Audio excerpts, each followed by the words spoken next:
Il-kampanja tal-Partit Laburista għall-elezzjonijiet tal-10 ta' Marzu li ġej komplet il-ħamis filgħodu fiż-Żurrieq, wieħed mill-eqdem irħula f'pajjiżna, popolazzjoni ta' madwar 12,000 ruħ.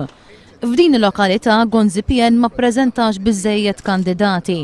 Joseph Muscat qal li kieku l-Partit Laburista ma kellux biżżejjed kandidati ma kienx issir elezzjoni, bil-konsegwenza li jiżrieraq ma kienx ikollhom dritt għal vot. Kunsill Laburista fiż-Żurrieq ħadem bris it-tkabbir tal-identità ta' dan ir-raħal. Sar restawr fuq żewġ kappelli fuq il-mitħna tax-Xarolla, kif ukoll fuq toroq li jaqgħu direttament taħt il-Kunsill.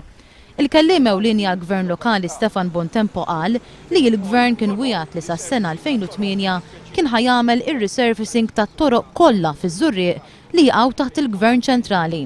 Madankollu sal-lum 9 toroq għadhom ma sarux.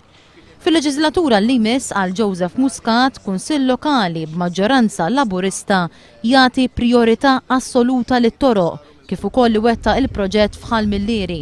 Waqt din il-konferenza tal-aħbarijiet il-mexxej Laburista tkellem ukoll dwar l-Ene Malta u kif il-Ministru Tonio Fenech qal li l-Gvern se jkun qed jassorbi mal-25 miljun euro fis-sena spejjeż li għandha l-korporazzjoni. Joseph Muscat wera d-diżappunt tiegħu għal fatt li l-Gvern baqa' ma rreaġixxiex għat-talba tiegħu biex tintrefa' responsabilità politika wara li sar magħruf li l-Ene Malta baqgħet m'għamlitx pjan ta' ristrutturar għad-dejn tagħha li kellu jitlesta sas-sena li għaddiet. Il-mexxej Laburista staqsa wkoll minn fejn il-Gvern se jkun qed jiffinanzja din l-ispiża.